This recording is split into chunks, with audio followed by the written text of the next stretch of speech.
सभी का शनिवार के साप्ताहिक सत्संग कार्यक्रम में फिर से बहुत बहुत स्वागत है। और मैं आप सभी को धन्यवाद देना चाहता हूं कि आप अपना कीमती समय देकर यहाँ पर इस कार्यक्रम के लिए उपस्थित है। सबसे पहले मैं श्रीमान शुद्धवा प्रभु जी और लाइफ रिपब्लिक का जो सेंटर है, इस सेंटर के मैनेजमेंट को धन्यवाद देना चाहूँगा कि मेरी योग्यता न होने के बावजूद उन्हें जो मुझे आज कुछ भगवान की सेवा और भक्तों की सेवा करने का जो अवसर दिया है, उसके लिए मैं आप सभी का बहुत बहुत ऋणी हूँ। आज यहाँ पर कई सारे भक्त जो मुझसे वरिष्ठ है, आयु में वरिष्ठ है, ज्ञान में वरिष्ठ है, और इसके बावजूद जो सेवा का मौका मिला है वो मेरे लिए बहुत बड़ी जिम्मेदारी है। और इसलिए मैं आप सभी से प्रार्थना करता हूँ, मेरे लिए आशीर्वाद दीजिए और प्रार्थना कीजिए ताकि हम सब मिलकर भगवान की गुणगान करेंगे और भगवान का महिमा गाएंगे। तो पिछले कई महीनों से और वर्षों से श्रीमान शुद्ध भाव प्रभु जी के मार्गदर्शन में हम सब भगवत गीता का पाठ कर रहे हैं, पठन कर रहे हैं। आज हम भगवत गीता अध्याय 11 श्लोक क्रमांक 55 से आगे हम पढ़ना जारी रखेंगे। तो अध्याय 11 जो है उसको कहा गया है विराट रूप। विराट रूप मतलब यूनिवर्सल फॉर्म। अभी जैसे विराट रूप ये शब्द है तो इसका कीवर्ड, अगर किसी को अध्याय 11 याद रखना है तो उसके लिए कीवर्ड है रूप। जैसे विराट रूप से आता है शब्द रूप, मतलब RUPA, रूप। और इसमें 4 वर्ड्स है। R मतलब रिक्वेस्ट ऑफ अर्जुन, अर्जुन ने कुछ भगवान से विनती की, ये R। U means universal form, Arjun ने कुछ रिक्वेस्ट किया, विनती की, फिर भगवान ने उनको यूनिवर्सल फॉर्म दिखाया। और वो यूनिवर्सल फॉर्म इतना डरावना था, जैसे शुद्धवा प्रभु जी ने हमें लास्ट चैप्टर में बताया था कि अर्जुन डर गया। और उस डरावने का कारण वो देख के अर्जुन को समझ में आया कि अब तक मैं भगवान के साथ सखा भाव से संबंध प्रस्तापित कर रहा था। तो फिर वहाँ पे अर्जुन सरेंडर करते हैं और फिर भगवान से प्रेयर करते हैं, प्रार्थना करते हैं। और उस प्रार्थना में वो ये भी बोलते हैं कि मुझे आपका मूल स्वभाव, मूल रूप देखना है। फिर भगवान ने जो यूनिवर्सल फॉर्म दिखाया था विराट रूप, उसके बाद उन्होंने चतुर्भुज रूप जो नारायण रूप दिखाया। और बाद में भगवान को वो प्रार्थना करते हैं कि आपका मूल रूप जो द्विभुज रूप है वो मुझे देखना है। तो ये प्रेयर में बोलते हैं। और A फॉर आर्म फॉर्म। वैसे रूप means R for request of arjuna, U for universal form, P for prayers of arjuna and A for arm form. तो ये ऐसे हम 11वां अध्याय ध्यान में रख सकते हैं। जैसे हमने लास्ट टाइम देखा, शुद्धवा प्रभु जी बता रहे थे कि जो यूनिवर्सल फॉर्म है, विराट रूप है, वो ऐसा था कि सब कुछ अनंत था। भगवान की जो भुजाएं अनंत है, टांगे अनंत है, आंखें अनंत है, जुबान अनंत है, सब कुछ अनंत था। और ये फिर भगवान क्यों दिखा रहे थे? तो इसके पीछे का जो बैकग्राउंड है वो 10वां अध्याय से स्टार्ट होता है। 10वां अध्याय है ऑपुलेंस ऑफ लॉर्ड, मतलब भगवान की जो ऐश्वर्य है वो अर्जुन को देखना था। तो अर्जुन ने क्या कहा कि I want to see your opulence. उससे पहले भगवान ने कहा था कि मैं ये हूँ, मैं वो, सब कुछ जैसे थ्योरी सब बताई थी भगवान ने। तो अर्जुन बोले आपने थ्योरी बताई, अभी मुझे प्रैक्टिकल दिखाओ। और फिर जैसे कि अर्जुन ने कहा कि तो जो 10वां अध्याय है उसके लिए कीवर्ड है SEE। सी मतलब S मतलब सोर्स ऑफ एवरीथिंग, मतलब भगवान जो है हर चीज के स्रोत है। जो स्पिरिचुअल थिंग्स है, मटेरियलिस्टिक वर्ल्ड है, हर चीज के स्रोत जो है, सोर्स है, वो भगवान है। वो S से आता है। और E stand for essence of Gita, मतलब जो चतुर्श्लोकी गीता जो है, 4 श्लोक जो है, गीता का जो मूल सार है वो भगवान 10वें अध्याय में बोलते हैं। और जो E है वो एवरीथिंग, मतलब भगवान सर्वव्यापी है। तो अगर हमें 10वां अध्याय अगर याद रखना है तो उसके लिए कीवर्ड है SEE।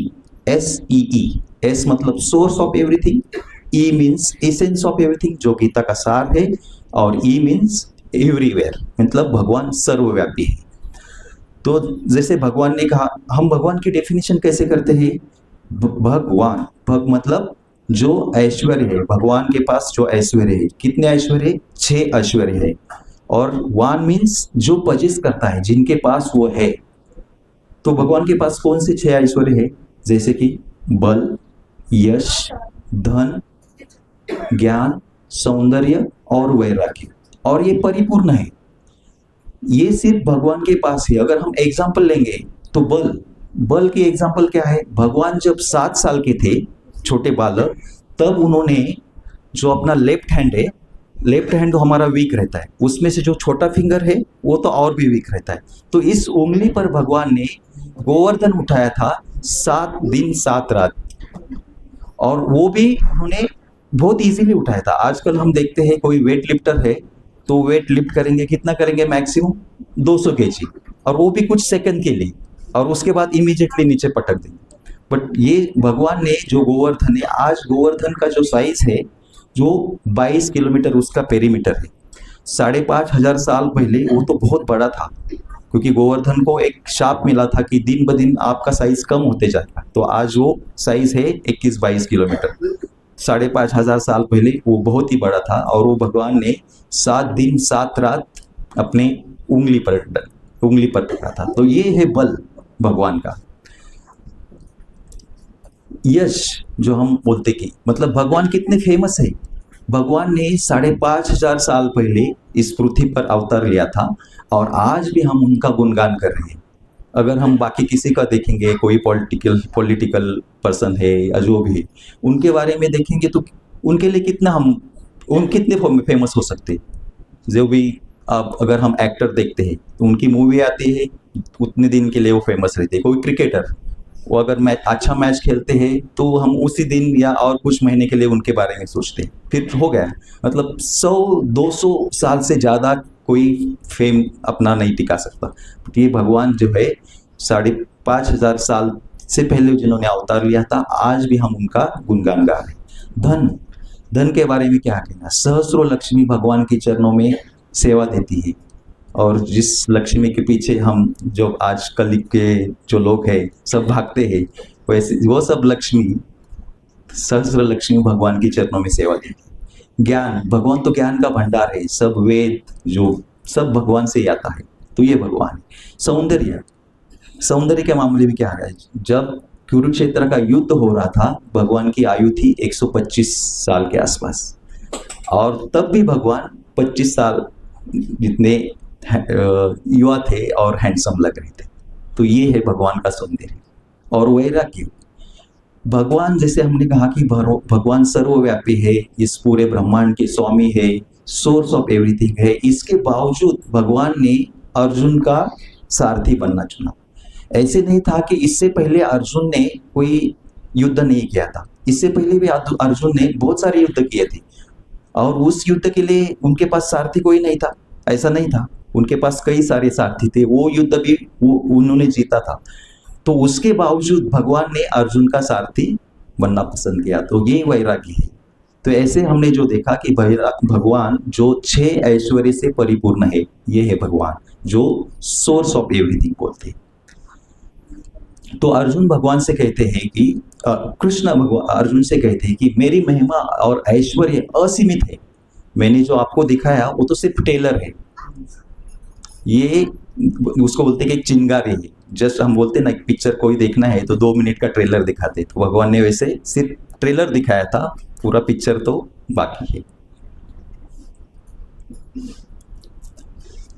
एक बार ऐसे, क्योंकि हमने अभी भगवान के बारे में कहा, प्रभुपाद जी न्यूयॉर्क में लेक्चर दे रहे थे, और प्रभुपाद जी बोल रहे थे कि भगवान Krishna is source of everything, वो सब इस ब्रह्मांड के स्वामी है, वो सब चीज़ के कंट्रोलर है, उनके लिए कुछ भी पॉसिबल नहीं है, ऐसे प्रभुपाद बोल रहे थे। तो एक वहाँ पे जर्नलिस्ट थे, और उन्होंने ट्रिकी क्वेश्चन पूछा कि अगर आप बोलते हैं कि भगवान श्री कृष्ण के लिए कुछ भी पॉसिबल नहीं, तो उनके लिए ऐसा पॉसिबल है क्या? वो ऐसा पत्थर बना सकते हैं क्या जो वो हिला नहीं सकते? तो इसका आंसर अगर हाँ देंगे तो भी प्रभुपाद फंस जाएंगे, ना देंगे तो भी फंस जाएंगे, क्योंकि भगवान के लिए सब कुछ पॉसिबल है। तो प्रभुपाद जी ने बोला कि यस एंड नो, मतलब भगवान ऐसा पत्थर बना सकते हैं जो किसी को हिलाना पॉसिबल नहीं होगा, और इमीडिएटली वो हिला भी सकते हैं। मतलब भगवान के लिए कुछ भी पॉसिबल नहीं है। तो ऐसे भगवान है। अभी अर्जुन ने सब कुछ भगवान से सुना, कि वो उनका विराट रूप के बारे में सुना। और अर्जुन कोई सामान्य व्यक्ति नहीं थे। अर्जुन कौन थे? युधिष्ठिर महाराज जो राजा बनने वाले थे, उनके छोटे भाई थे, वो क्षत्रिय थे। और फिर इसके बावजूद अर्जुन ने क्यों पूछा कि मुझे आपका विराट रूप देखना है? तो इसके पीछे कुछ आचार्य कहते 3-4 रीजन है।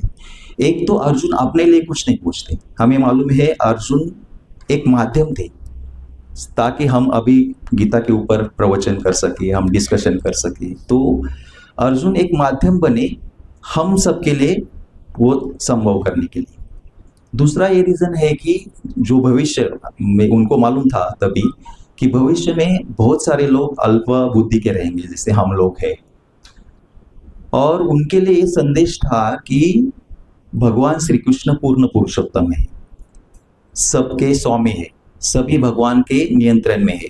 और फिर उनको दिखाने के लिए भगवान ने, क्योंकि अगर कोई पूछेगा आप भगवान हो, आजकल बहुत सारे साधु रहते हैं, वो बोलते कि मैं भगवान हूँ, तो हम उनको पूछ सकते हैं या बोल सकते हैं कि अगर आप भगवान है तो आपका विराट रूप दिखाइए। जैसे ये जो मायावादी लोग भी रहते हैं, तो उनके लिए ये अर्जुन ने क्वेश्चन पूछा कि हमें भी आगे कोई बोलता है कि मैं भगवान हूँ, तो हम इमीडिएटली उनको पूछ सकते हैं कि अगर आप विराट रूप नहीं दिखा सकते तो कम से कम आपका थोड़ा बड़ा रूप करके दिखाइए। अगर वो पॉसिबल नहीं है किसी को, मतलब वो भगवान नहीं है। तो यही है।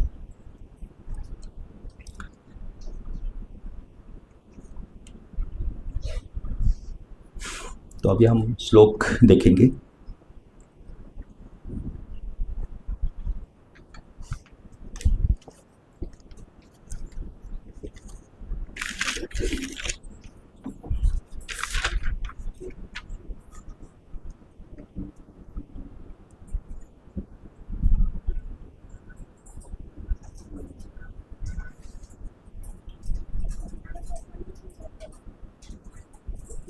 तो अध्याय 11वां विराट रूप, श्लोक क्रमांक 55। पहले हम अनुवाद पढ़ते हैं। अनुवाद मतलब शब्द। मत कर्म कृत, मेरे कर्म करते हैं। मत परम, मुझको परम मानते हैं। मद भक्त, मेरे भक्ति में रत। संग वर्जितः, सकाम कर्म तथा मनोधर्म के कलमश से मुक्त। निर्वैर, किसी से शत्रु रहित। सर्वभूतेषु, समस्त जीवों में। यह जो, स वह, माम मुझको, एति प्राप्त करता है। और पांडव, हे पांडुपुत्र। अभी हम श्लोक गाएंगे।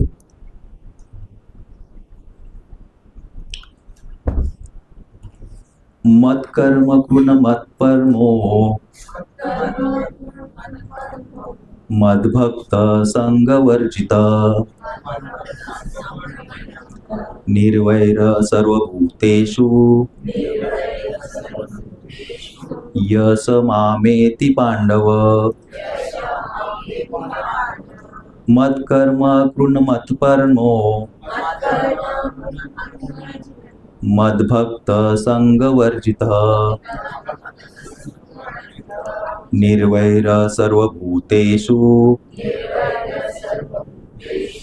यस मामेति पांडव।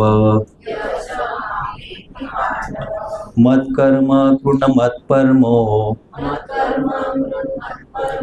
मद्भक्त संग वर्जित। निर्वैर सर्वभूतेषु, यस मामेति पांडव। बोले, कोई कहना चाहेंगे?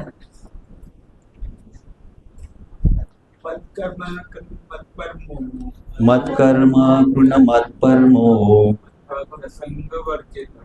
मद्भक्त संग वर्जित। निर्वैर सर्वभूतेषु, यस मामेति पांडव। और कोई? माता जी। मत कर्म कृण मत परमो मत कर्मा संग वर्जितः निर्वैरा सर्वभूतेषु यस मामेति पांडव। और कोई कहना चाहें? ठीक है, हम अनुवाद पढ़ते हैं। हे अर्जुन, जो व्यक्ति सकाम कर्मों तथा मनोधर्म के कलमश से मुक्त होकर मेरी शुद्ध भक्ति में तत्पर रहता है, जो मेरे लिए ही कर्म करता है, जो मुझे ही जीवन लक्ष्य समझता है, जो प्रत्येक मैत्री भाव रखता है, वो निश्चय ही मुझे प्राप्त करता है।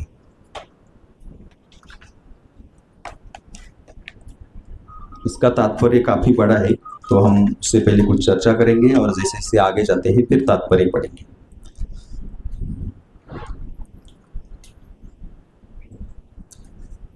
तो ये जो विराट रूप है, जो भगवान ने 11 अध्याय में बोला है, वो आखिरी श्लोक में हम बोल रहे हैं कि हमें अब तक हमने समझा है कि हमें भगवत धाम जाना है। सही में सबको भगवत धाम जाना है।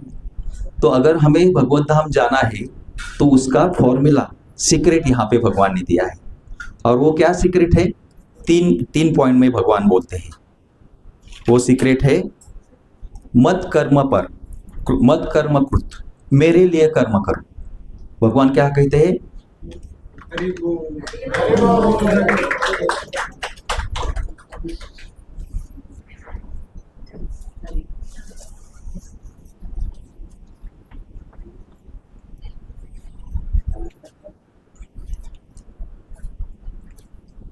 मत कर्म कृत मतलब भगवान बोलते हैं मेरे लिए कर्म करो। तो भगवान ने 3 एक्शन यहाँ पे बोले कि हमें करना क्या है। अगर हमें भगवत धाम वापस जाना है, जो हमारे जीवन का परम लक्ष्य है, तो उसके लिए क्या करना है, ये एक्शन प्लान है यहाँ पे। फर्स्ट एक्शन जो है, पहला एक्शन है मेरे लिए कर्म करो। इजी है ना हमें भगवान के लिए कर्म करना, तो हमें वो भी हम डिस्कस करेंगे। भगवान वो भी नहीं बोलते कैसे कर्म करते हैं। कर्म तो करना है पर मुझे परम मानते हुए, मेरे लिए कर्म करो मुझे परम मानते हुए, ये पहला एक्शन है। दूसरा भगवान ने बोला है मेरी भक्ति में रत हो जाओ, मतलब मेरी भक्ति करो। और वो भी कैसी भक्ति? शुद्ध भक्ति। और शुद्ध भक्ति की व्याख्या क्या है वो भी हम आगे जानेंगे। तो पहला हो गया मेरे लिए कर्म करो मुझे परम मानते हुए। दूसरा है मेरी भक्ति में रत हो जाओ, मेरा भक्त बनो, भक्ति में रत हो जाओ। और वो भी कैसी? शुद्ध भक्ति।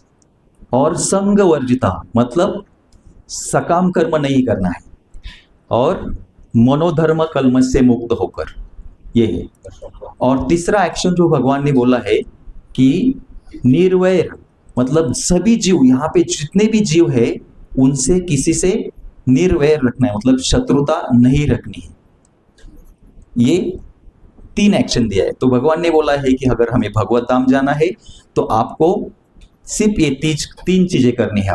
और उससे क्या होगा? उससे भगवान बोलते हैं ये जो सब करेंगे, जो भी जीव ये करेगा वो मुझे प्राप्त करेगा, मतलब भगवान धाम को वापस जाएगा। और ये वो अर्जुन को बोलते हैं। तो समझने के बहुत ईजी है। वैसे ये जो है श्लोक जो है वो गीता का सार है। भगवान ने जो 700 श्लोक की जो गीता हमें बताई है उसमें से ये 11.55 ये गीता का सार है। भगवान ने हमें एक्शन प्लान दिया है। हम जो भी कारपोरेट इसमें हम ट्रेनिंग लेते हैं, बाहर बहुत कुछ चीज़ें सीखते हैं, दिन भर हमें मतलब ट्रेनिंग होता है, but end of the day वापस जाते टाइम हमें समझ में ना आता है कि क्या करना है। तो भगवान यहाँ पे बहुत अच्छा एक्शन प्लान देते हैं कि आप अगर जा रहे हैं घर तो ये वापस लेके जाइए। हम बोलते हैं ना कि मेरे लिए क्या है एक्शन प्लान, क्या है, तो ये एक्शन प्लान है। एक्शन प्लान है मेरे लिए कर्म करो, भगवान को मतलब परम मान के मेरा भक्त बनो, और तीसरा है किसी से वैर मत करो। अगर हम ये 3 चीज करते हैं तो हम डेफिनेटली भगवत धाम वापस जा सकते हैं। अभी मेरा कर्म करो मतलब क्या, हम सब कंपनी में जॉब करते हैं, बहुत सारे लोग हैं। कोई बोलता है मैं इन्फोसिस में काम करता हूँ, मैं टाटा टेक्नोलॉजी में काम करता हूँ, टाटा मोटर्स में काम करता हूँ, कोई बोलता है मैं गवर्नमेंट जॉब करता हूँ। बट भगवान बोलते हैं कि मेरी मतलब कृष्ण की कंपनी ज्वाइन करो। और भगवान ये भी बोलते हैं कि अगर मेरी कंपनी ज्वाइन करनी है, मतलब भगवान श्री कृष्ण की कंपनी ज्वाइन करनी है, तो इसके लिए अभी हम जो कुछ कर रहे हैं उससे हमें रेजिग्नेशन देने की जरूरत नहीं।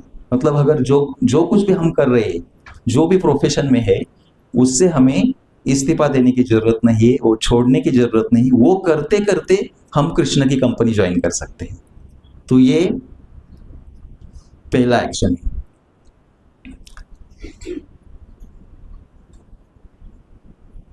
और भगवान फिर बोलते हैं कि जब आप मेरे लिए कर्म करोगे तो क्या करना है, वो अवेयरनेस के साथ करना है। अवेयरनेस मतलब क्या होना चाहिए कि भगवान श्री कृष्ण परम है, supreme personality of God head है, वो सभी के स्वामी है। अगर हम ये जानकारी के साथ भगवान की कंपनी ज्वाइन करते हैं तो डेफिनेटली भगवान ने जो एक्शन प्लान दिया है वो हम पूरा करेंगे। दूसरा है मेरा भक्त बनना, मतलब भगवान का भक्त बनना, भगवान की भक्ति। एक सवाल है। हाँ बोलिए। आपने बोला शुद्ध भक्ति, तो शुद्ध भक्ति कैसे करें, क्या है उसका शुद्ध भक्ति? हाँ आगे है, हम थोड़ा पढ़ते हैं और फिर चर्चा करते हैं कुछ। तो दूसरा भगवान ने बोला है कि मेरा भक्त बनना, मतलब भगवान का भक्त बनना है, भगवान की भक्ति करनी है। और वो भी भक्ति कैसी कि आगे अभी आपने क्वेश्चन ही पूछा है, तो शुद्ध भक्ति की व्याख्या दी है यहाँ पे। अन्याभिलाषिता शून्यम ज्ञान कर्मादनावृतम अनुकूलेन कृष्णानुशीलनम भक्ति उत्तना। अन्याभिलाषिता शून्यम मतलब जब हम कोई कर्म करते हैं तो कोई भी अभिलाषा नहीं है। जैसे भगवान बोलते हैं कि हम हमेशा क्या करते हैं, अगर हम ऑफिस में काम करते हैं, मैं भी काम करता हूँ, तो हम सैलरी एक्सपेक्ट करते हैं ना, पूरा हम महीना काम करते हैं तो उससे हम सैलरी एक्सपेक्ट करते हैं। तो भगवान ने ये भी बोला कि हम जो भी कर्म भगवान के लिए करेंगे कुछ भी अभिलाषा नहीं रखनी है। अगर हम अभिलाषा नहीं रखते, क्योंकि भगवान तो देते हैं, वो हम आगे चर्चा करेंगे, भगवान देते हैं, हम क्या करते हैं कि हम अनफॉर्चुनेटली बहुत कम एक्सपेक्ट करते हैं और हम जिनको देते हैं उनसे एक्सपेक्ट कर सकें। बट स्पिरिचुअल वर्ल्ड में ये रूल एप्लीकेबल नहीं है। जैसे हम कंपनी में काम करते हैं, जिस कंपनी के लिए काम करते हैं हम उनसे सैलरी एक्सपेक्ट करेंगे, करेक्ट है। तो भगवान के लिए अगर हम काम करेंगे तो नॉट नेसेसरी वो भगवान से ही आएगा डायरेक्टली, भगवान के अलग अलग सोर्सों के थ्रू हमारे पास आएगा। तो पहला है शुद्ध भक्ति कैसे करनी है, कोई भी अभिलाषा नहीं रखनी है। और हम आगे भी चर्चा करेंगे, मे भी आपका डाउट क्लियर होगा, नहीं है तो फिर हम बाद में भी चर्चा करेंगे इसके। तो भगवान बोलते हैं कि प्योर डिवोशनल सर्विस करना है, शुद्ध भक्ति। अभी इसमें भगवान क्या बोलते हैं कि आज हमें मालूम है जो वर्णाश्रम है, यहाँ पे 4 वर्ण है और 4 आश्रम है। 4 वर्ण कौन से है, जो 4 स्पिरिचुअल वर्ण है और 4 मटेरियलिस्टिक डिवीजन है। तो जैसे बोलते कि ब्राह्मण, क्षत्रिय, वैश्य और शूद्र। और आश्रम कौन से है, ब्रह्मचारी, गृहस्थ, वानप्रस्थ और सन्यासी। तो हम जिस भी आश्रम में है, जिस भी संस्था में है, उसे छोड़ना नहीं, वो कंटिन्यू रखना है।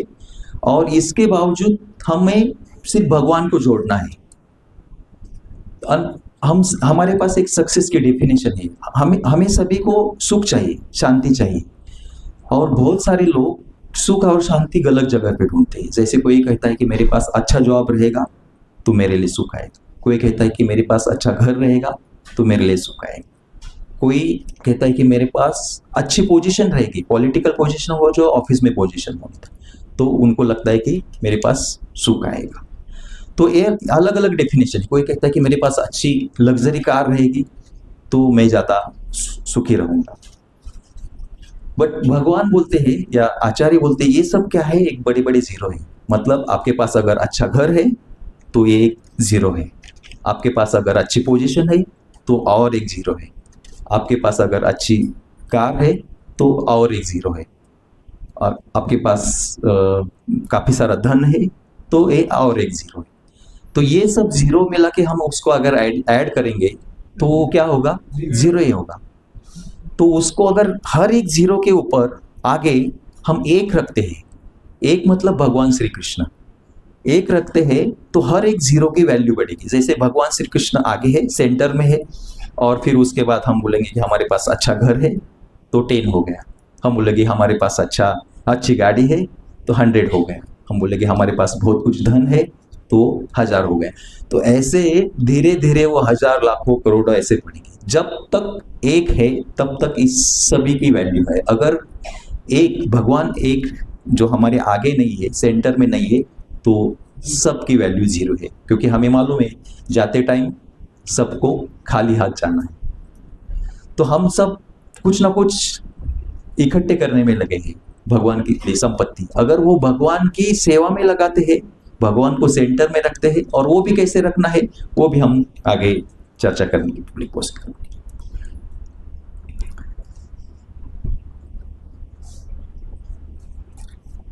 तो अभी हम तात्पर्य पढ़ेंगे।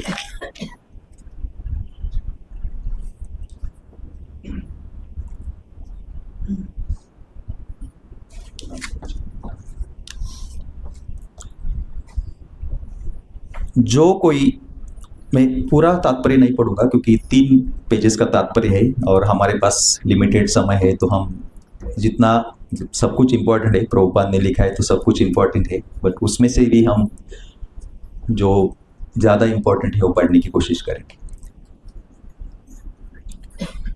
जो कोई चिन्मय योग के कृष्ण लोक में परम पुरुष को प्राप्त करके भगवान कृष्ण से घनिष्ठ संबंध रखता है। तो यहाँ पे भगवान प्रभुपाद बोलते हैं कि हर एक को कृष्ण लोक में जाना है। सही है, हमारा सबका जो लक्ष्य है वो तो क्लियर है, हमें भगवान के धाम में वापस जाना है। तो कृष्ण लोक जो परम पुरुष को प्राप्त करके भगवान से घनिष्ठ संबंध प्रस्थापित करना चाहता है, उनके लिए ये मंत्र है। जैसे मैंने कहा कि भगवत गीता का ये सार है और ये हमें भगवत धाम वापस जाने के लिए मंत्र है। इसलिए इस श्लोक को कहा गया है कि भगवत गीता का सार है। तो भगवत गीता किस लिए है? प्रभुपाद जी कहते हैं भगवत गीता उन बद्ध जीवों के लिए है जो भक्ति संसार में प्रभुत्व जमाने के लिए, मतलब हमें सभी को लगता है कि हम स्वामी बनने के लिए तैयार हैं और हमें सभी को स्वामी बनने की आशा है, आकांक्षा है। बट प्रभुपाद जी यहाँ बोलते हैं, और उन्होंने तात्पर्य में बोला है कि ये श्लोक जो है और इसका तात्पर्य जो प्रभुपाद ने दिया है वो हम सब के लिए है। जो हम स्वामी बनना चाहते हैं तो हम स्वामी कभी भी नहीं बन सकते। अगर हम भगवान को परम मानते हैं, भगवान को स्वामी रखते हैं, तो हमारे जीवन का लक्ष्य पूरा होगा। भगवत गीता का उद्देश्य भी यह है कि मनुष्य किस प्रकार अपने आध्यात्मिक अस्तित्व तथा भगवान के साथ अपने संबंध को समझ सकता है। तो भगवत गीता का उद्देश्य क्या है ये भी यहाँ पे बताया गया है कि आप हमें मालूम है बहुत सारे स्पिरिचुअल इंस्टीट्यूट्स है, बट वहाँ पे मतलब मैं किसी के बारे में बुरा नहीं कहना चाहूँगा, बट यहाँ पे जो मिलता है भगवान सुप्रीम पर्सनैलिटी ऑफ गॉड है, ये बहुत सारी जगह पे नहीं बताया जाता। तो मायावादी लोग है जो भी है बोलते कि हमारा लक्ष्य है वो प्रकाश ज्योति में विलीन होना या भगवान को आकार नहीं है। हमें तो ये पूरा ना 11.55 मतलब 55 श्लोक भगवान ने अपने विराट रूप के बारे में दिखाए। तो ये भगवान का विराट रूप ही है। हाँ, विराट रूप है मतलब भगवान को आकार है, और आकार के बिना भगवान को आकार भी है, निराकार भी है, मतलब भगवान के लिए कुछ भी संभव नहीं। उससे बोलते हैं ना कि भगवान असीमित है, आकार भी है, निराकार इसके लिए कि किसी आकार में भगवान को हम पहुंच नहीं सकते। जैसे हमें मालूम है जब बलि महाराज और वामन देव 3 जो पद थे उसमें भगवान ने पूरा ब्रह्मांड नापा था। तो भगवान के लिए कुछ भी संभव नहीं है, भगवान असीमित है। तो उन सब के लिए बोलने के लिए भगवान को आकार भी है और निराकार भी है, भगवान सर्वव्यापी है। तो उनके लिए ये भगवत गीता है, और आध्यात्मिक जीवन में हमें प्रगति कैसे करनी है उसके लिए भगवत गीता है। आध्यात्मिक धाम में प्रगत जाना ये हमारे जीवन का उद्देश्य है। जैसे भगवत धाम में कैसे पहुंच सकते हैं और कैसे पहुंच सकते हैं वो हमने देखा कि हमें 3 एक्शन प्लान दिए भगवान इसमें, और वो हमें क्लियर है।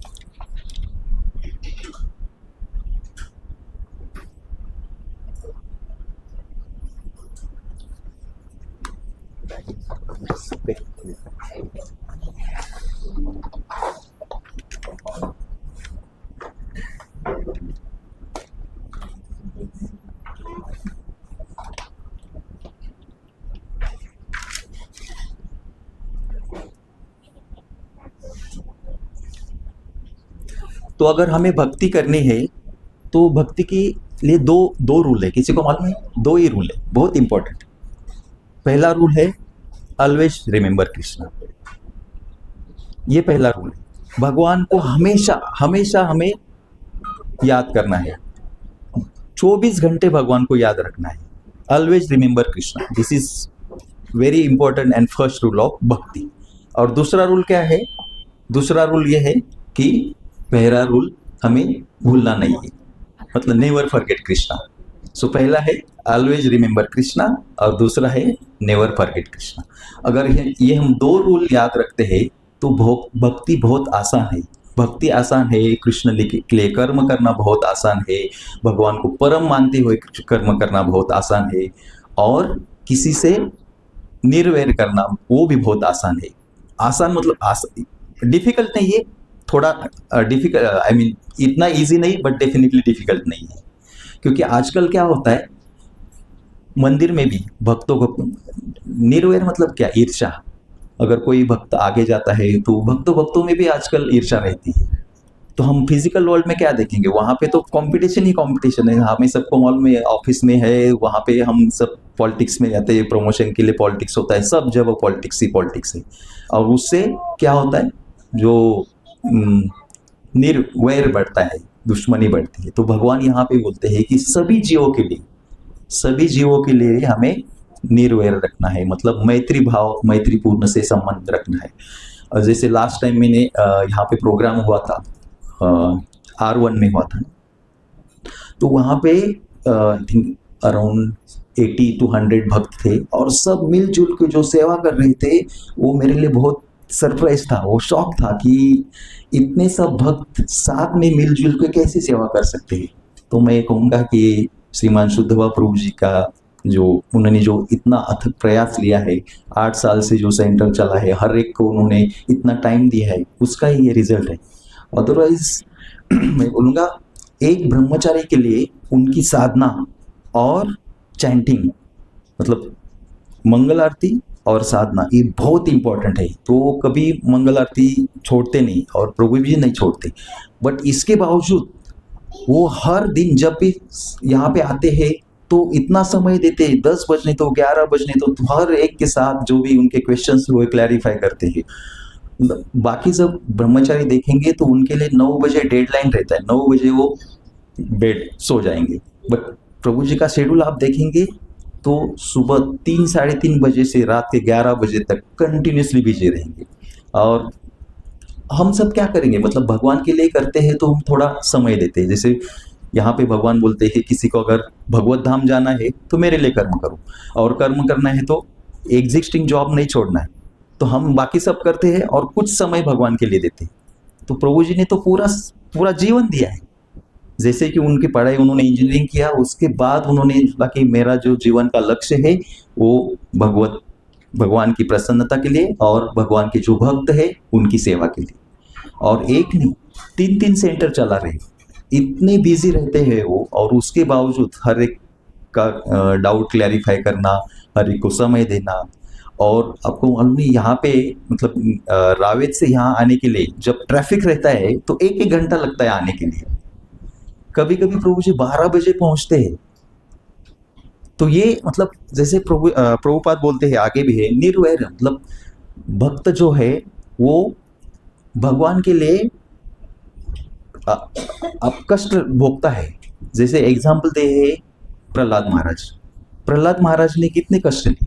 वो जब 5 साल के थे, जब उन्होंने पाठशाला में डाला था, तो वो प्रीचिंग करते थे, मतलब उनके लिए तो जो हिरण्यकश्यप थे उनको कुछ अलग पढ़ाना चाहते थे, बट प्रहलाद महाराज जो है वो भगवान की भक्ति करते थे, और बाकी जो उनके साथ जो बच्चे थे उनको भी वो प्रीचिंग करते थे। तो जब हिरण्यकश्यप को ये समझ में आया तो उन्होंने क्या किया, उनको अलग अलग कठिनाई का सामना करना पड़ा। उनको ऊंचे पहाड़ से नीचे डालना चाहा, उबलते हो तेल में डाला, विषारी जो सर्प है उनके अंदर डाला। तो इतनी सब कठिनाई उनको सहनी पड़ी, और उन्होंने क्यों ये सही, क्योंकि भगवान के ऊपर उनका प्रेम था और फुल कन्विक्शन। उनको मालूम कि भगवान ही मेरे रक्षक है, हमें दूसरे किसी से रक्षा की या प्रोटेक्शन की भीख मांगने की जरूरत है नहीं। एक एग्जाम्पल। दूसरा एग्जाम्पल क्या था, हरिदास ठाकुर। हरिदास ठाकुर ने भी कितने सारे कष्ट लिए, वो भी प्रीचिंग के लिए, क्योंकि उनको कहा गया है नामाचार्य।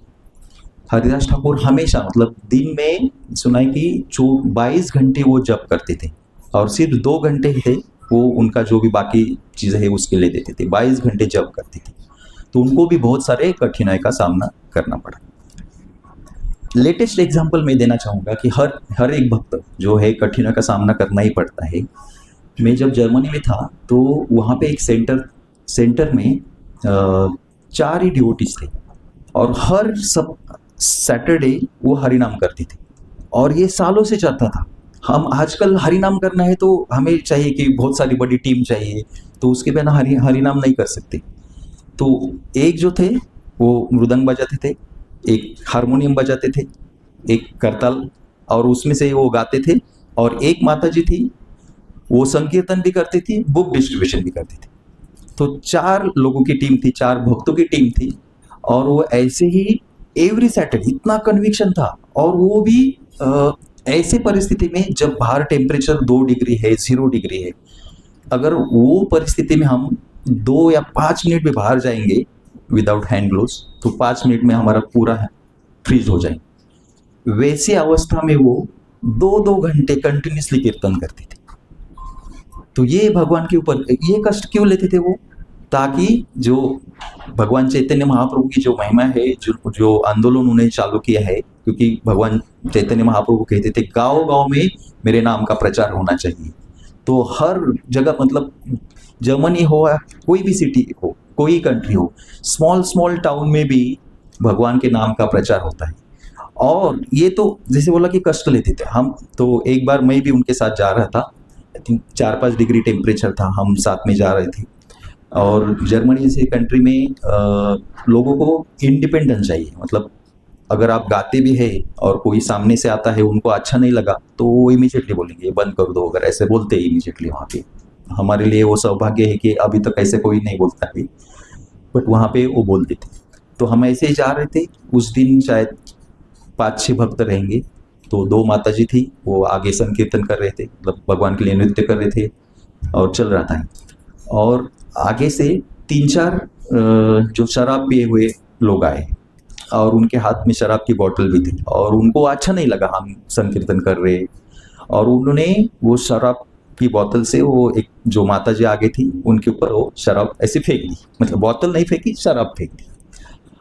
अगर ये हमारे यहाँ पे होता तो इमीडिएटली क्या होता था, वो माताजी को बहुत बुरा लगता था, वो घर जाती थी। इसके बावजूद वो माताजी ने आगे 1.5 घंटा वो संकीर्तन किया, हाँ इमीडिएटली। मतलब ये हमारे लिए तो शौक होता था, मेरे लिए तो शौक था कि ऐसा कोई करता है तो इमीडिएटली हम बोलेंगे कि क्या इतने सब लोगों ने देखा है, किसी ने मेरे ऊपर शराब फेंकी है।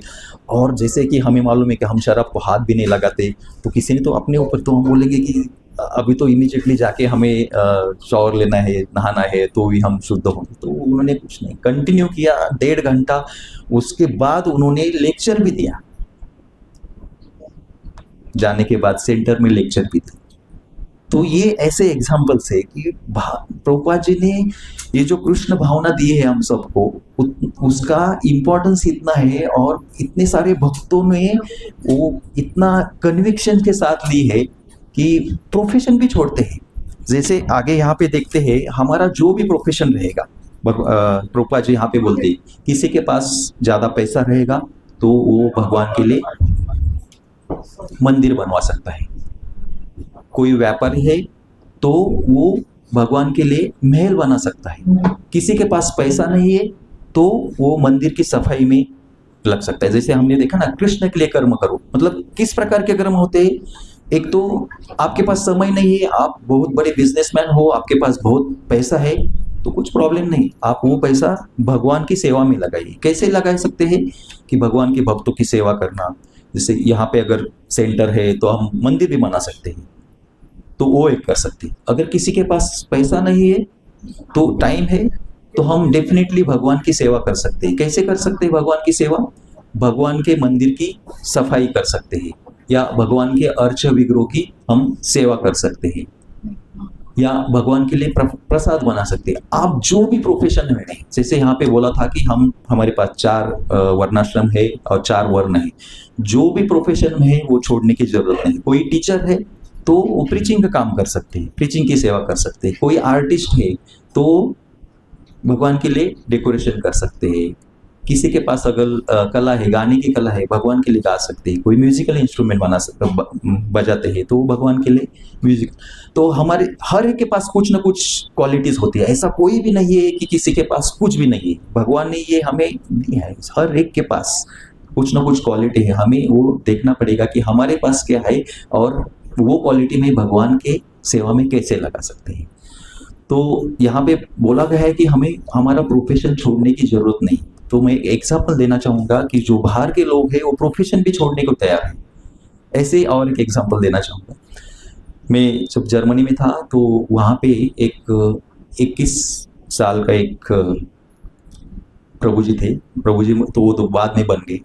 और वहाँ पे ऐसा है कि 18 साल होने के बाद माता पिता बोलते हैं अपने बच्चों को तुम अपना देखो, कि बाहर निकलते हैं क्योंकि उनको भी उनका स्पेस चाहिए।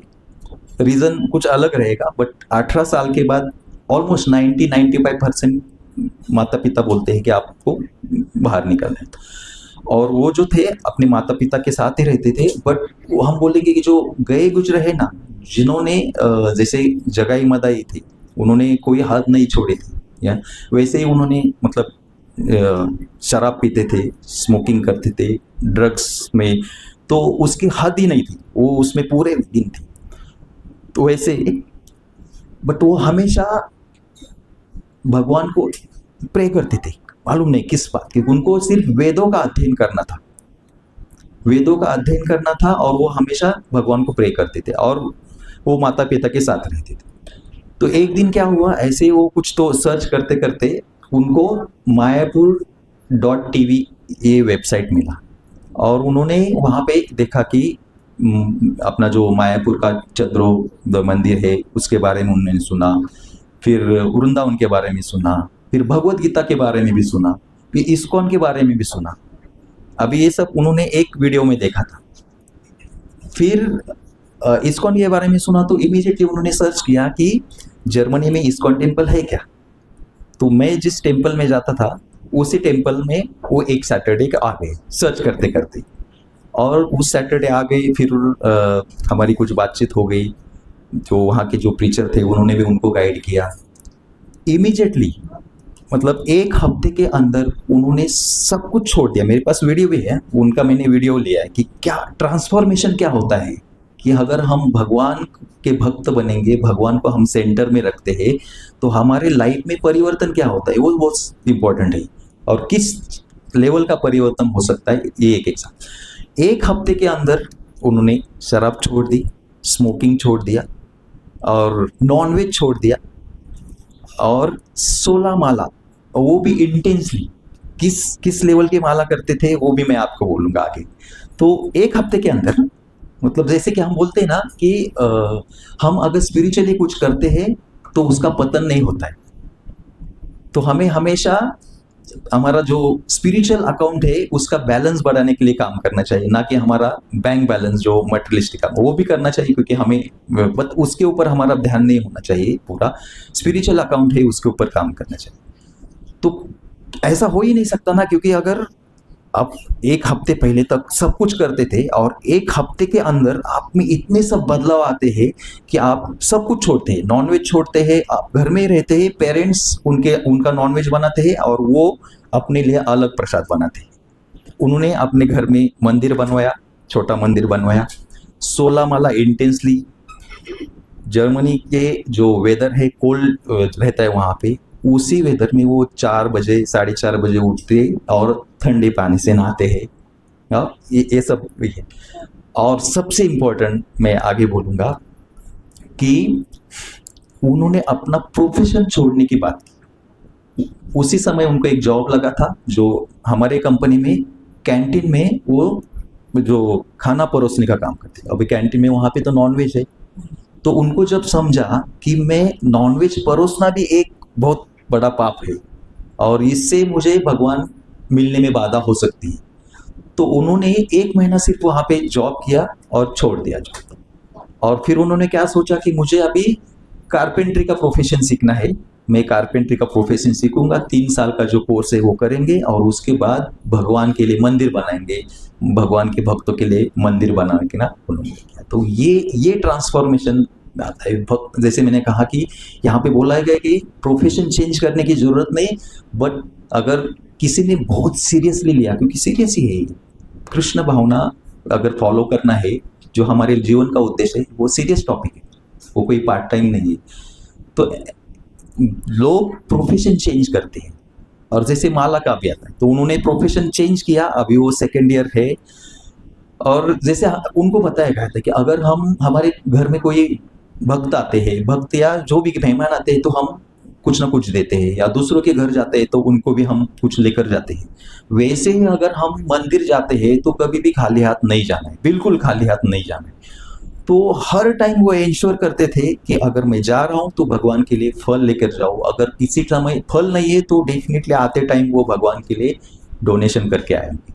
और वो भी ऐसा नहीं है कि मतलब मुझे आज कृष्णा के लिए मैंगो लेके जाना है, और वहाँ पे मैंगो तो बहुत कॉस्टली है, मतलब एक मैंगो 800 रुपए को मिलता है। तो ऐसे उनके पास पैसा बिल्कुल नहीं था, स्टूडेंट थे, तो ऐसे ही कुछ पार्ट टाइम जॉब करते थे और उसमें से जो कुछ भी मिलता था डेफिनेटली हर क्षण हर समय मंदिर जाते टाइम वो भगवान के लिए कुछ ना कुछ लेते जाएंगे, क्योंकि उन्होंने जो कुछ भी सीखा। और जैसे मैंने कहा कि वो स्पिरिचुअल अकाउंट है, पहले जन्म में उन्होंने कुछ फॉलो किया रहेगा, वहाँ पे उनका पूरा जर्नी कंप्लीट नहीं हुआ, वापस उनको जो हमारा जो कार्मिक रिएक्शन है उसकी वजह से उनको आना पड़ा और इमीडिएटली स्टार्ट। एक हो गया। दूसरा, वो म्यूजिकल इंस्ट्रूमेंट, मतलब वो करताल, जैसे करताल बजाने में मैं अभी कितने सालों से ट्राई कर रहा हूँ, अभी भी स्ट्रगल कर रहा हूँ, बट उन्होंने 15 दिन में करताल सीखा, और वो भी इतना फ्लुएंटली कि वो अभी कीर्तन करते हैं करताल, वो भी इजी नहीं है, बिना प्रैक्टिस जस्ट देख के उनको वो क्लिक हुआ। जैसे कि मैंने कहा कि स्पिरिचुअल अकाउंट जो है वो कैरी होता है, अगर हमने स्पिरिचुअल जर्नी में 10 भी %, जैसे फॉर एग्जांपल भगवत गीता में 18 श्लोक है, हमने सिर्फ 18 अध्याय है और हमने सिर्फ 10 ही अध्याय की पढ़ाई की, तो वो व्यर्थ नहीं होता है। अगले जन्म में हमारा जर्नी स्टार्ट होता है 11वें अध्याय से। तो ये स्पिरिचुअल जर्नी की इंपॉर्टेंस है ही। तो उन्होंने अपना प्रोफेशन छोड़ दिया और चैंटिंग का जो बोल रहा था, जैसे मैंने कहा कि एक जगह पे बैठ के, मतलब अभी ऐसे बहुत कम बोलूँगा भक्त है जो इंटेंस चैंटिंग करते हैं एक जगह पे बैठ के 16 माला करना। वे कैसे चैंटिंग करते थे? उससे पहले उन्होंने तपस्या भी की थी। 3 हफ्ते उन्होंने सिर्फ ड्रिंक्स मतलब वाटर, कुछ खाना नहीं पीना नहीं, 3 हफ्ते, क्योंकि उनको लगा था कि अभी बहुत सारे ये है, उनको निकलना है बॉडी शरीर के बाहर। और 3 हफ्ता सिर्फ उन्होंने जूस मिल्क के ऊपर अपना ये किया था, गुजारा किया था। हर दिन 2 बजे उठते थे और 3 बजे से 4:30 बजे तक 8-10 माला करते थे, सामने भगवान की पिक्चर लगाते थे, और जब बाकी सब सो रहे हैं तो हर एक, जैसे हम बोलते हैं क्या चैंटिंग करना है, मतलब क्या, एक तो चैंटिंग इज प्रेयर, हम भगवान को बोलते हैं हे भगवान, हे कृष्णा, हे राधा रानी, कृपया मुझे आप अपना आश्रय दीजिए, मुझे स्वीकार कीजिए, आपकी सेवा में मुझे एंगेज कीजिए। तो ये वो हमेशा, और जैसे कि ब्रीदिंग लेते थे और चैंटिंग करते एक राउंड, हर एक मतलब अवेयरनेस के साथ, जैसे भगवान ने कहा है कि हम भक्ति करेंगे वो भी अवेयरनेस के साथ करना है, चैंटिंग करना है वो भी अवेयरनेस के साथ करना है। तो वो हर मंत्र अवेयरनेस के साथ करते थे, भले ही 4 घंटा लगने दो, बट वो 16 राउंड इतना इंटेंसली करते थे कि मैंने आज तक उतना इंटेंसली किसी को देखा नहीं कि चैंटिंग करते हैं। बहुत बहुत इंटेंसली चैंटिंग करते थे और उसका फिर प्योरिफिकेशन इमीडिएटली हुआ, ट्रांसफॉर्मेशन, कंप्लीट ट्रांसफॉर्मेशन। अभी वो ब्रह्मचारी बनने के लिए सोच रहे हैं। तो ये ट्रांसफॉर्मेशन है, मतलब 1 साल के अंदर। अभी मतलब जो गौर पूर्णिमा आएगा, क्योंकि उनके लिए पहला गौर पूर्णिमा लास्ट गौर पूर्णिमा में ही आई थी, 1 साल भी नहीं हुआ, 1 साल के अंदर ये सब चेंजेस है। और मैं ऐसे ही नहीं बोल रहा हूँ, ये सब मेरे पास वीडियो भी है उनका कि उनको ये जीवन में कितना परिवर्तन हुआ। तो ये कृष्ण भावना जो फॉलो करते हैं उनके लिए रिजल्ट है। आए ना व्यास में समय है।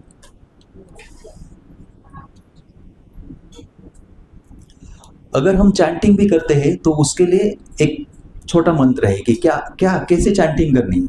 एक तो हमें 9 विधा भक्ति दी है, करेक्ट, हमें भक्ति करनी है। जैसे प्रभु जी पूछ रहे थे कि शुद्ध भक्ति कैसे करनी है, और भक्ति के हमें 9 स्टेप्स दिए। तो 9 स्टेप्स क्या है वो?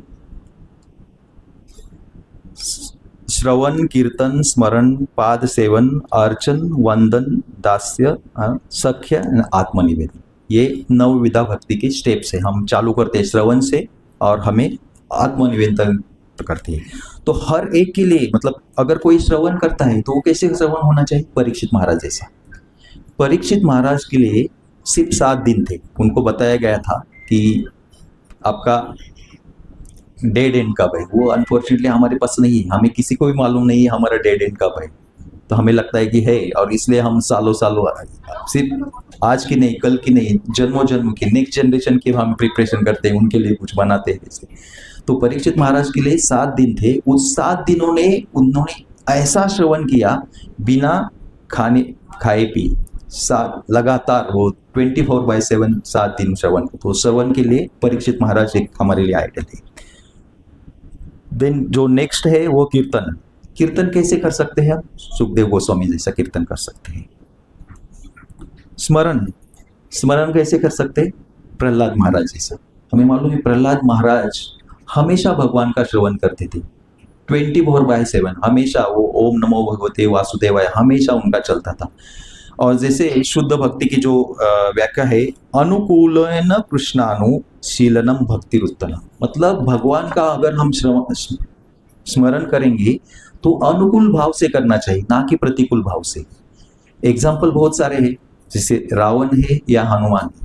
रावण हमेशा भगवान राम के बारे में सोचता था, बट उनका भाव क्या था? प्रतिकूल था। वो हमेशा था ये मेरा दुश्मन है, ये मेरा दुश्मन है। और हनुमान जी भी हमेशा भगवान राम के बारे में सोचते थे, उनका भाव क्या था? अनुकूल था हमेशा। और एक एग्जाम्पल है जो प्रहलाद महाराज और हिरण्यकशिपु। हिरण्यकशिपु जो भगवान विष्णु को अब सबसे बड़े अपने दुश्मन समझते थे, तो दिन रात वो हमेशा उनका एक ही था। उन्होंने इतनी सब तपस्या की थी, उन्होंने ब्रह्मा जी से वरदान भी मांगा था कि मुझे अमर होने का वरदान दीजिए। किस लिए? ताकि मैं सबको मार सकूं, इस सूर्य ब्रह्मांड के ऊपर मैं नियंत्रण कर सकूं। तो ब्रह्मा जी के हाथ में भी वो नहीं। ब्रह्मा जी बोलते मैं भी अमर नहीं तो तुम्हें कैसे वरदान दे सकता हूँ। तो हिरण्यकशिपु ने कुछ ट्रिक ऐसा सोचा कि उन्हें लगा कि ऐसा बनना किसी को संभव नहीं होगा, तो मुझे ऐसी मृत्यु चाहिए, ना दिन में, ना रात में, ना घर में, ना बाहर में, ना जमीन पर, ना आकाश पर, ना मनुष्य से, ना जानवर से।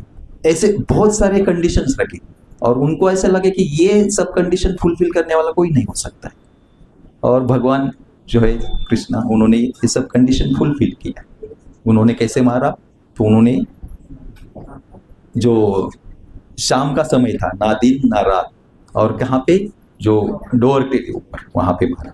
कहाँ पे? हवा में भी, हवा में नहीं, अपनी जो, हाँ, उन्होंने वैसे मारा। और कैसे कैसे मारा? वो नाखून से मारा, ना शस्त्र से ना अस्त्र से। तो ऐसे सब कंडीशंस भगवान ने फुलफिल किया। किस लिए? प्रहलाद महाराज जो थे उनका बचाव करने के लिए। और वो भी जैसे भगवान बोलते हैं कि मैं, कोई भक्त की अगर प्रतिज्ञा होगी तो वो मैं मतलब फुलफिल करूंगा ही। जैसे हिरण्यकशिपु बोलते तो हमेशा भगवान विष्णु का नाम लेता है, उतने ऊपर इतनी श्रद्धा है। तो वो यहाँ पे है क्या? बहुत सारे खंबे थे, ऐसे। और वो बोलते थे कि है क्या, इसमें विष्णु है, इसमें विष्णु है, कहाँ पे है बोल विष्णु, तो इसमें है विष्णु। प्रहलाद महाराज बोले है उसमें विष्णु। और क्योंकि फिर भगवान ऐसे भागते थे ऐसे, मतलब अगर प्रहलाद महाराज बोलेंगे इसमें है तो भगवान ऐसे रेडी थे कि अगर प्रहलाद महाराज बोलते इसमें विष्णु है तो उसमें से मुझे बाहर निकलना है। तो जैसे ही प्रहलाद महाराज बोलते कि इस खंबे में विष्णु है, और फिर हिरण्यकश्यप जाके उस खंबे को तोड़ने की कोशिश करता है, तो भगवान इमीडिएटली उसमें से प्रकट होते हैं। तो ऐसे भगवान है जो भक्तों के लिए कुछ भी करने के लिए तैयार है। और तीसरा एग्जाम्पल जो है कंस और गोपियां, वो भी है। वो कंस हमेशा भगवान का स्मरण करता था। किस भाव से? प्रतिकूल भाव से। भगवान को सबसे बड़ा दुश्मन समझता, दिन रात हमेशा कंस को, मतलब भगवान के बिना कुछ सोचता नहीं था, हमेशा भगवान का चिंतन करता था। और गोपियां भी भगवान का चिंतन करती थी। पर दोनों में जो भाव है प्रतिकूल और अनुकूल। और भगवान तो ऐसे दयालु है जो भगवान को अपना दुश्मन समझते हैं, जैसे कंस है, रावण है, हिरण्यकश्यप है, वो दुश्मन को भी वो सहारा देते हैं। मतलब जैसे या पूतना है, पूतना ने तो भगवान की माँ बनकर उनको दूध पिलाने का बहाना था, बट उनको विष पिलाया। बट भगवान ने बोला कि इनका इंटेंशन था मुझे दूध पिलाना, तो मेरे माँ समान है, तो उनका भी मैं उद्धार करूंगा। तो भगवान ने उनका उद्धार किया, कंस का भी उन्होंने उद्धार किया। तो भगवान ने जितने शिशुपाल का भी उद्धार किया। तो ऐसे सब, क्योंकि वो भगवान का चिंतन करते थे, प्रतिकूल भाव से करते थे। भगवान बोलते प्रतिकूल भाव से करने दो, वो मेरे सबके लिए, हमारे लिए वो दानव है। अगर कोई प्रतिकूल भाव से, यहाँ पे भी भले ही दिखने के लिए अगर कोई दानव जैसा नहीं दिखता रहेगा, बट अगर वो भगवान का चिंतन करता है प्रतिकूल भाव से, तो वो भी दानव है। आजकल भी हमें यहाँ हम बहुत दानव देख सकते हैं। तो सबसे इम्पोर्टेंट है, अगर हमें भक्ति करनी है, शुद्ध भक्ति करनी है, तो अनुकूल भाव से करनी है। अनुकूल भाव से मतलब मैं भगवान का दास हूँ, भगवान मेरे लिए परम भोक्ता है, और मैं जो कुछ भी करूँगा वो भगवान के लिए ही करना है। तो ये बहुत इम्पोर्टेंट है। अगर भक्ति करनी है, शुद्ध भक्ति करनी है, तो भगवान ने शुद्ध भक्ति की व्याख्या भी की है कि वो बोलते कि पत्रम पुष्पम फलम तोयम।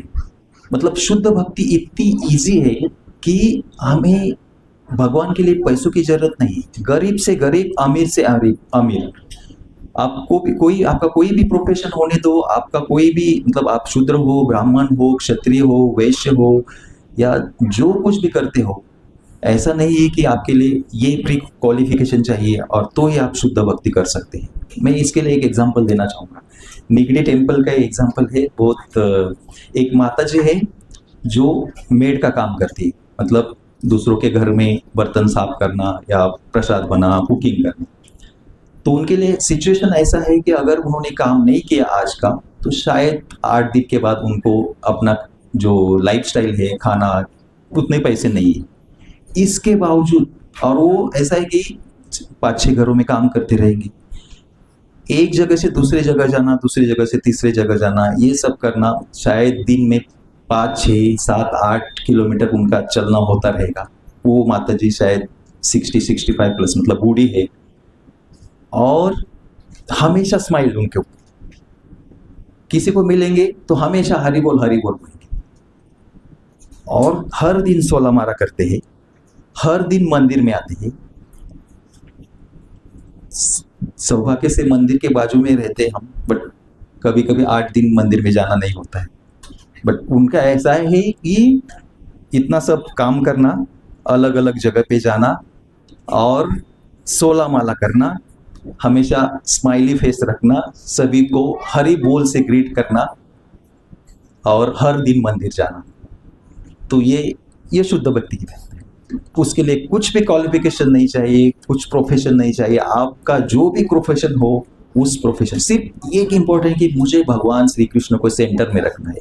क्योंकि भगवान श्री कृष्ण को सेंटर में नहीं रखेंगे तो मेरे पास जो कुछ भी है वो सब 0 है। तो उन 0 की अगर वैल्यू बढ़ानी है तो भगवान को सेंटर में रखना है।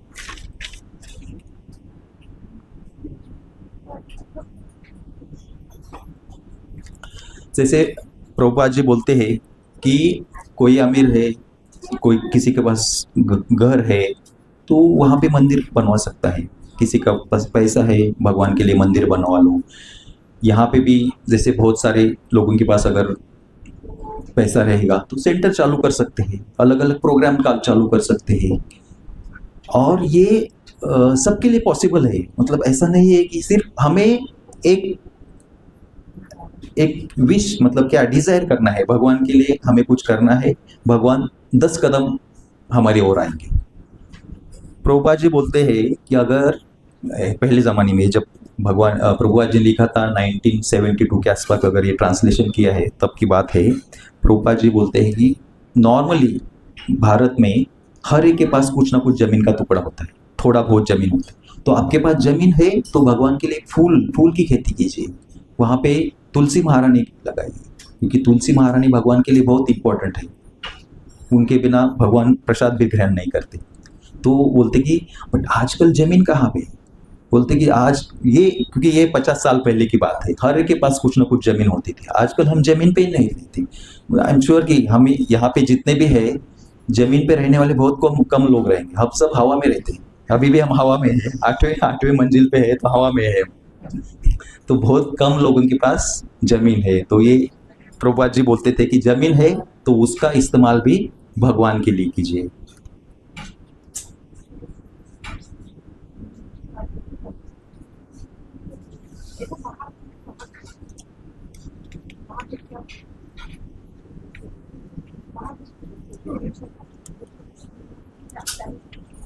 अगर और एक चीज यहाँ पे आती है कि अनुकूल्य से संकल्पम प्रतिकूल्य से वर्जनम, मतलब भगवान की भक्ति के लिए जो भी अनुकूल है उसे हमें जोड़ना है।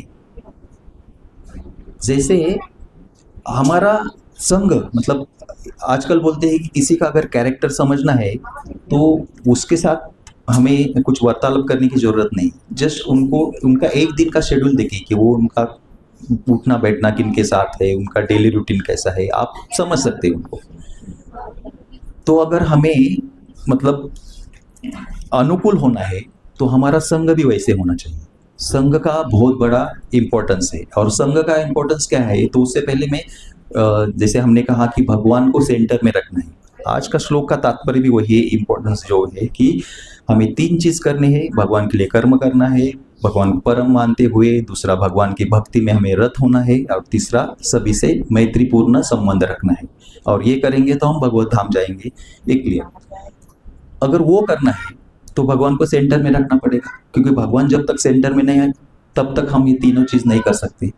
और अगर भगवान को सेंटर में रखना है तो उसके लिए क्या करना पड़ेगा, उसके लिए भी कुछ फॉर्मूला होना चाहिए। तो उसके लिए भी फॉर्मूला है ABCDE, शायद आपने सब में सुना रहेगा। A स्टैंड्स फॉर एसोसिएशन, संघ, बहुत बहुत इंपॉर्टेंट है। तो इसलिए तो हम हफ्ते में एक दिन यहाँ पे आते हैं, जो लाइक माइंडेड पीपल है, सभी को हमें भगवान की भक्ति करनी, तो लाइक माइंडेड पीपल है, साथ में आते हैं, हम भगवान के बारे में कुछ चर्चा करते हैं, कीर्तन करते हैं, साथ में प्रसाद लेते हैं। तो ये है संघ। संघ से हमें पता चलता है कि कौन क्या कर रहे हैं भक्ति में आगे जाने के लिए, क्योंकि सभी को भक्ति में आगे जाना है, तो ये बहुत इंपॉर्टेंट है संघ। अगर हमारा संघ अच्छा नहीं रहेगा तो क्या हो सकता है, जैसे हम रामायण से देखते हैं, जो हाँ कई कहाँ पे थे, अयोध्या में थे, भगवान राम के साथ उनका था, ये भगवान राम के साथ वो रहती थी, राम राज्य में थी, बट उन्होंने किसका संग किया, मंथरा का। और मंथरा का संग करने के बाद उनका जो भगवान राम, उनको भरत से, कैकेयी के पुत्र कौन थे, भरत महाराज, और उनसे भी ज्यादा प्रिय राम थे, मतलब भगवान राम उनके लिए सब कुछ थे, हमेशा वो भगवान राम के बारे में सोचती थी। बट जब उन्होंने मंथरा का संग किया, मंथरा ने उनको कुछ बोला, और उस बुरे संग की वजह से उन्होंने भगवान को अपने से अलग कर दिया। तो ये है बुरे संग का परिणाम। अगर हमारा एसोसिएशन अच्छा नहीं रहेगा तो हम राम राज्य में भी होके भी, हम मंदिर में होके भी, मतलब मंदिर में भी अगर हम कुछ बुरा सोचते हैं तो मंदिर में होके भी हम भगवान के साथ नहीं रहेंगे। इसके बावजूद दूसरा जो रामायण से भी एग्जाम्पल आता है, जो विभीषण जी थे। विभीषण जी कहाँ पे रहते थे? लंका में रावण के साथ। और रावण मतलब असुर था। जो रावण हमेशा प्रभु श्री रामचंद्र के बारे में सोचता था प्रतिकूल भाव से कि ये सबसे बड़ा शत्रु है। वो लंका में रहने के बावजूद विभीषण हमेशा भगवान राम के बारे में सोचते थे। तो हमारे जीवन में ऐसे भी हो सकता है कि हमारा ये सौभाग्य है कि हमें मौका मिला है, हम साथ में आते हैं। ऐसे भी हो सकता है कि कभी हमें कुछ काम के लिए बाहर जाना पड़े, कुछ गांव में जाना पड़े जहाँ पे भक्त नहीं है या हमें संग नहीं मिलता है, तो भी हम भक्ति कर सकते हैं। इन दोनों चीज़ों से हम समझ सकते हैं कि जैसे विभीषण जी थे, उनके पास संग नहीं था, अनुकूल संग नहीं था, फिर भी वो भगवान की भक्ति में जुड़े रहे। तो ये है ए फॉर एसोसिएशन, जो हमने एसोसिएशन सुना। बी फॉर बुक्स, मतलब प्रभुपाद जी ने इतने सब बुक्स हमारे पास दिए हैं, ग्रंथ दिए हैं। उसका मकसद ये है कि हमें हर दिन हमारा शेड्यूल ऐसे हमें बनाना है कि हम हर दिन ये 5 चीज़ें फॉलो कर सकते, ABCD।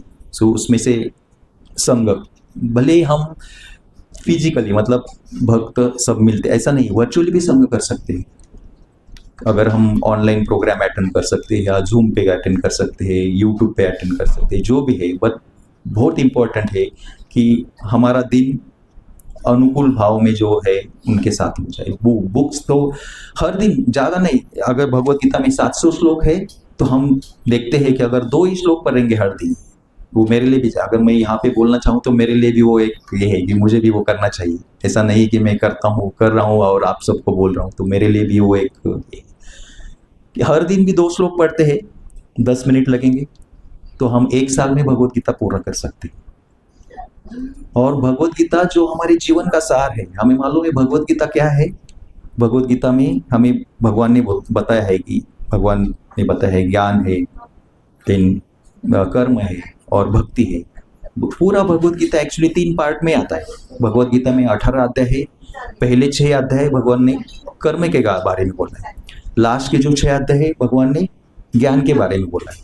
और बीच का जो सेंटर है, जैसे हम सैंडविच रहता है, सैंडविच में एक ऊपर का लेयर रहता है, नीचे का लेयर रहता है, और बीच में क्या रहता है? इसेंस रहता है। सब वेजिटेबल्स रहेंगे या पनीर रहेगा या तो वो इसेंस रहता है। वैसे ही भगवान ने भगवत गीता का भी इसेंस जो है, जो मेन भक्ति है, वो सेंटर में रखा है।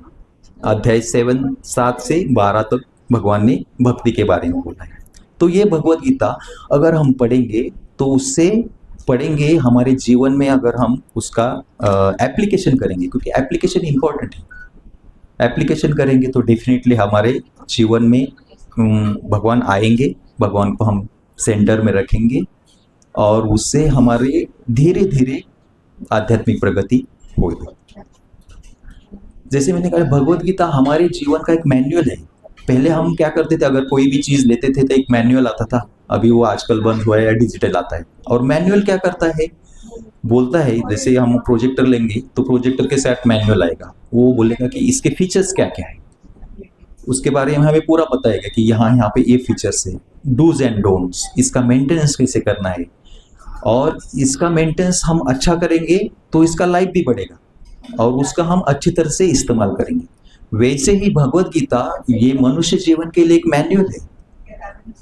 वो अगर मैनुअल हम जीवन में उतारेंगे, समझेंगे, तो हमें समझ में आएगा कि इस शरीर भी एक यंत्र है। अगर उसमें से भगवान परमात्मा जो बैठे हैं वो बाहर निकलते तो शरीर तो डेड बॉडी है। अब अभी इस शरीर को एक नाम दिया है, विट्ठल बिहारी दास। इसमें से अगर भगवान परमात्मा बाहर निकलेंगे, कोई नाम से भी नहीं बुलाएगा, बोलेगा ये डेड बॉडी, उठाओ इनको। ऐसे है। तो इस यंत्र जो शरीर है उसका इम्पोर्टेंस जानना है तो भगवत गीता है। उसके फीचर्स क्या क्या है, उसका हम भगवान की सेवा में कैसे उपयोग कर सकते हैं, ये इसलिए भगवत गीता पढ़ना बहुत इंपॉर्टेंट है। हम भगवत गीता पढ़ेंगे, जैसे मैंने कहा कि 2-2 श्लोक भी पढ़ेंगे तो 1 साल में भगवत गीता कंप्लीट होगी। तो बी फॉर बुक्स और सी फॉर चैंटिंग। चैंटिंग मतलब आज हमें मालूम है कि जैसे नवविधा भक्ति है, नवविधा भक्ति में अलग अलग तरह से हम भक्ति कर सकते हैं। किसी को श्रवण में इंटरेस्ट है वो श्रवण कर सकता है, कोई चिंतन कर सकता है, कोई कीर्तन कर सकता है, कोई पाद सेवनम कर सकता है। बट भगवान चैतन्य महाप्रभु बोलते हैं तारामध्ये सर्वश्रेष्ठ नाम संकीर्तन निरपराध नाम कैसे पार्थ बंधन। मतलब जो सबसे श्रेष्ठ क्या है, नाम संकीर्तन। ये जो कलयुग है, कलयुग के लिए क्या, हर एक युग का धर्म था। हमें मालूम है चार युग थे, सत्य युग है, त्रेता युग है, द्वापर युग है और ये कलयुग है। हर एक का युग धर्म था, उस युग के अनुसार, उस परिस्थिति काल के अनुसार, बोलते हैं टाइम प्लेस एंड सर्कमस्टेंसेस। अगर अभी कोई कहेगा कि हम सिर्फ मेडिटेशन करके, जो सत्ययुग में बताया गया था कि आप ध्यान धारणा करके भगवान की प्राप्ति कर सकते, अभी इतना डिस्ट्रैक्शन है कि हम, ये पॉसिबल ही नहीं है। कोई ध्यान धारणा करके भगवान की प्राप्ति नहीं कर सकता, पॉसिबल ही नहीं। इसलिए चैतन्य महाप्रभु बोलते हैं कि कलयुग के लिए भगवान की प्राप्ति करनी है तो क्या करना है, नाम संकीर्तन, मतलब चैंटिंग। क्या करना है, हरे कृष्णा कृष्णा कृष्णा हरे हरे, हरे राम राम राम हरे हरे। और चैंटिंग भी करना है तो कैसे, अवेयरनेस के साथ करना है, भगवान को प्रार्थना करते हुए करना है। उसके लिए एक छोटा मंत्र है, उसको कहते हैं ईसा, ISA। I stands for intention. मतलब हम चैंटिंग क्यों करते हैं, तो चैंटिंग क्यों करते हैं, मुझे भगवत धाम जाना है, मुझे भगवान की सेवा में एंगेज होना है, तो ये हमारा इंटेंशन है। और S स्टैंड्स फॉर सिंसियरिटी, पूरे सिंसियरिटी। मतलब बहुत बार क्या होता है कि हमारा चैंटिंग भी चलता है और साथ में कुछ स्क्रोलिंग भी चलता है, तो वैसा नहीं होना चाहिए। हम भले ही 16 राउंड हमारे एक सीटिंग में ना हो जाए, इंटेंसिटी इंपॉर्टेंट है। हम जगह पे बैठे 4 राउंड हमने बहुत ही इंटेंसली किए, ब्रेक ले सकते 10 मिनट का, और फिर वापस वही इंटेंसिटी के साथ नेक्स्ट 4 राउंड कर सकते हैं। ऐसे हम 16 राउंड, जैसे वो भी मैंने वहाँ से सीखा, जर्मनी से सीखा कि हाँ, पहले यहाँ पे बताते कि 16 राउंड अगर हम करते हैं एक राउंड में तो बहुत अच्छा है, किसी को पॉसिबल है तो। बट आजकल हमारे शरीर की बहुत लिमिटेशंस है, 4 राउंड होते बाद में हम सिर्फ चैंटिंग करते हैं, हमारा ध्यान अलग जगह पे रहता है। तो अगर हमें अवेयरनेस के साथ, सो I for intention, S for sincerity and A for attention. Attention भी बहुत इंपॉर्टेंट है। ये तीनों चीज़ों के साथ अगर हम चैंटिंग करते हैं तो डेफिनेटली भगवान की प्राप्ति हो सकती है। और हमारा जो स्पिरिचुअल जर्नी है, और चैंटिंग से क्या होगा, हमारा प्यूरिफिकेशन होगा। हमारे जो भगवान बोलते कि बहुत सारी प्रॉब्लम्स तो सबको है ना, अनफॉर्चुनेटली मैं बोलूँगा कि सबको है। ऐसा कुछ नहीं है कि किसी भक्त को प्रॉब्लम नहीं होते, भक्त को भी प्रॉब्लम होते हैं, जो भौतिक जगत में है उनको भी प्रॉब्लम होते हैं। प्रॉब्लम 4 टाइप के हैं, physical, mental, social and economical. ये सभी को चारों टाइप के प्रॉब्लम, किसी को इंटेंसिटी अलग है। जैसे छोटा बच्चा है उनको भी प्रॉब्लम है, और हमारे प्राइम मिनिस्टर है नरेंद्र मोदी जी, उनको भी प्रॉब्लम है, प्रॉब्लम की इंटेंसिटी अलग है। जो भिखारी भी है उनको भी प्रॉब्लम है, जो अंबानी है उनको भी प्रॉब्लम है, बट इंटेंसिटी अलग है। तो अगर हम भगवान को सेंटर मानते हैं तो धीरे धीरे हमारे प्रॉब्लम खत्म होंगे, प्रॉब्लम आगे भी आएंगे, बट भगवान की तरफ या प्रॉब्लम की तरफ देखने का हमारा नजरिया बदलेगा। देखने के लिए ये प्रॉब्लम क्यों आए हैं, मेरे पूरे जन्म के कर्म वापस आ रहे, और किस लिए आ रहे, शुद्धिकरण के लिए आ रही, मेरा शुद्धिकरण हो रहा है। आप देखो आपके जीवन में, किसी के भी जीवन में जब भी प्रॉब्लम थे, उस टाइम हमें लगता था कि ये क्यों मेरे जीवन में क्यों प्रॉब्लम आए, बट अगर अब हम देखते हैं वही प्रॉब्लम को, तो हमें लगता है कि यस, वो प्रॉब्लम आया था इसलिए मेरे जीवन में इतना बदलाव हुआ, या जो भी हुआ। तो प्रॉब्लम आना बहुत, मैं बोलूँगा, साहजिक है, क्योंकि हमारे पूर्व जन्म के कर्म है, और वही तो हमें करना है। कर्म का बंधन हमें तोड़ना है, और वो कर्म बंधन कैसे टूटेगा, हरे कृष्ण महामंत्र का जप करके। और हम हरे कृष्ण महामंत्र का जप करेंगे तो डेफिनेटली हम भगवत धाम जा सकते हैं। लेकिन समय हो गया है,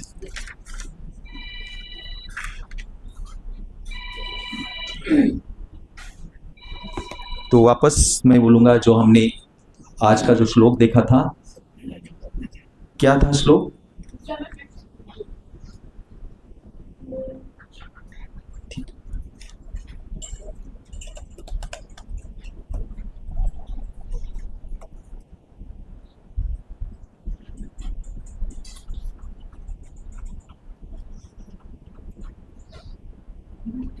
हाँ, मत कर्म कृण मत परमो मत भक्त संग वर्जित निर्वैर सर्वभूतेषु यस मामेति पांडव। तो इस श्लोक से भगवान गीता का सार बोल रहे। अगर हमें शॉर्ट में बोलना है तो भगवान ने 3 एक्शन प्लान दिया है। कौन सा है? भगवान ने बोला कि मेरे लिए कर्म करो। कैसे? मुझे परम मानते हुए। तो ये पहला एक्शन है। दूसरा भगवान ने बोला है कि मेरे भक्त बनो। मेरे भक्त कैसे बनो? शुद्ध भक्ति करके। तो शुद्ध भक्ति की व्याख्या हमने देखी, शुद्ध भक्ति कैसे करनी है। कोई हमें फल की इच्छा नहीं करनी चाहिए। फल तो आता ही रहेगा, ऐसे कभी भी नहीं होता है कि फल नहीं आएगा। तो वैसे शुद्ध भक्ति करने हैं। और तीसरा है सभी से मैत्री पूर्ण संबंध रखना है। और ये जो कुछ कोई करेगा तो वो डेफिनेटली मेरे धाम वापस आएगा। हरे कृष्ण।